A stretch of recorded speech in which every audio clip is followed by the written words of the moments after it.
Welcome to our channel, Simplified Whispers. Today, we are talking about the book The Power of Habit, written by Charles Duhigg. Let's find out how to build new habits. Arav never realized that a small habit in his life was slowly tiring him out. Every day at 3 o'clock, as soon as the clock struck, his attention automatically went to the kitchen. From the jar, he would take out a chocolate cookie and eat it. A few seconds of comfort and the sweet taste. That was his little reward. Slowly, it turned into a habit. Then one day, his health report came. The doctor said, "Your sugar level is high. If you don't stop now, it will cause problems later." Hearing this, Arav was shocked. The next day, when he felt restless at 3 o'clock, he asked himself, is this real hunger or just a habit? Instead of the cookie, he took an apple from the fridge and sat in the balcony, watching people walk by. Slowly, in a few weeks, cookies were replaced with apples. Arav understood. Erasing a habit is hard, but changing it is always possible. He had started eating apples instead of cookies, but the truth was that an apple never gave the same satisfaction. One day at 3 o'clock, he ate an apple, but still felt restless. Then he remembered the days when he used to go for a run in the morning and drink cold lemon water afterward. That same freshness, that same comfort.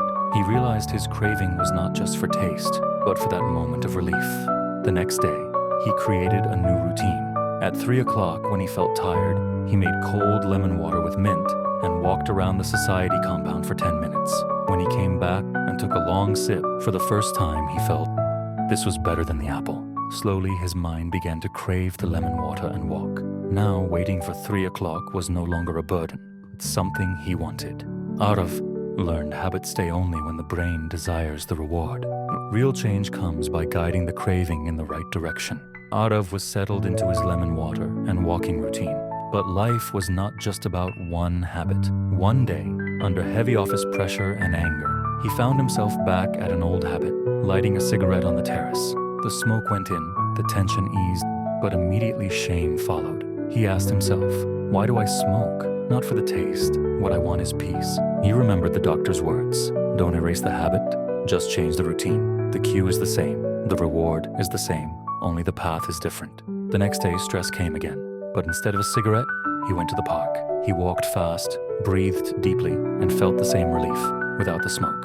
Slowly, this became his new routine. He also joined an online group where people shared their stories. In his diary, he wrote, habits don't disappear. They can be given a new face.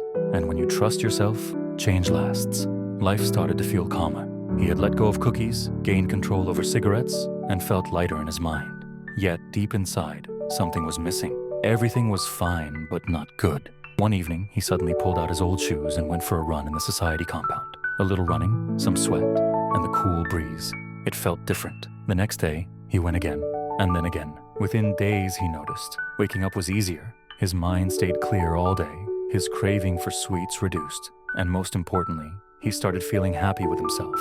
When it was time to prepare a presentation at work, something he usually avoided, this time, he started the same evening. He was surprised at himself. Slowly, a new wave began. Healthy food, less screen time, more patience. Arav understood. This was a keystone habit, one habit that reset his entire life. Now Arav ran every day. His health was improving. Lemon water and cigarette control were steady, but office was still his weak point. He got irritated when a client or team member made mistakes, and it ruined his whole day. One day, a senior told him, "You're talented, but you lose yourself in anger. That will hold you back." The words hit him hard. That same evening, he read an article about Starbucks, where workers are taught the latte method to handle angry customers. Listen, acknowledge, take action, thank, explain. Arav realized, when angry, there's no time to think, so a routine must be prepared in advance. In the next meeting, he tried the method. At first, it felt scripted, but the client calmed down, and the meeting was saved. Slowly, he created small routines for every tough moment. Drinking water when angry, deep breathing when tired, breaking tasks when distracted. Willpower was no longer a burden. It had become his habit.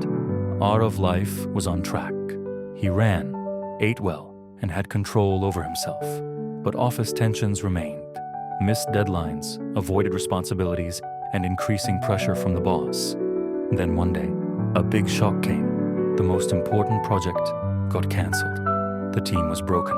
Everyone feared losing their job. Silence filled the meeting room. Arav spoke up. This is the time to break old habits. He suggested a plan. Morning open updates. No blame for mistakes, but focus on fixing them. Breaking projects into smaller tasks. And truly listening to each other. At first, it felt strange, but the crisis broke their egos. The team became supportive. Transparency grew, and soon they got a new project, which they completed before the deadline. In his diary, Arav wrote, "Crisis doesn't scare us. It gives us a chance to change." One Sunday morning, Arav opened his email. There were coupons for baby lotion, nappy cream, and wipes. He was shocked. No marriage, no baby. Then why? Then he remembered. Last week, he had bought a few things for his niece. The system assumed he was about to become a father. That same day, he read a report, how a company named Target predicts pregnancy by looking at customer shopping patterns. Unscented lotion, vitamins, cotton balls, all data makes patterns. Arav was shaken, so my shopping has become my identity. He recalled the habit loop: cue, need, routine, shopping, reward, convenience. Companies design new habits using the same loop. He understood, when life changes, habits become weak and ready to be reshaped. In his diary, he wrote, "Habits are not only ours. Sometimes someone else is living them for us." Arav life was now in balance, but he knew true change is when it affects others too. One day, in the colony, the guards stopped a domestic worker woman without proof. Everyone stayed silent. The woman shook with shame and anger. Arav remembered the story of Rosa Parks.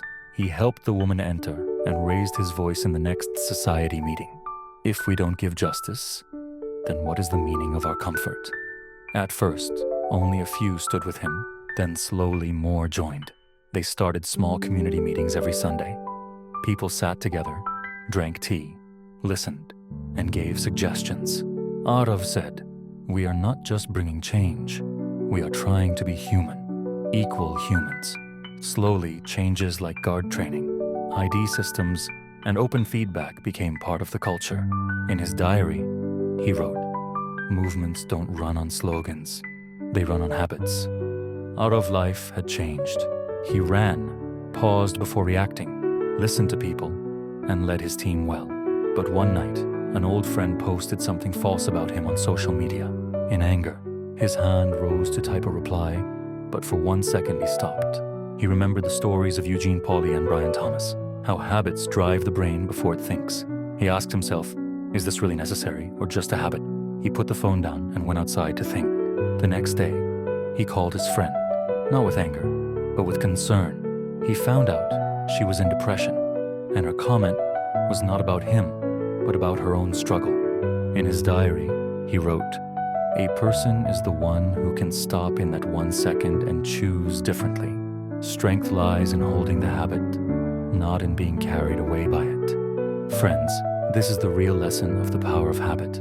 Habits never disappear, but they can be changed. If Arav can change, so can you. Which habit would you like to change starting today?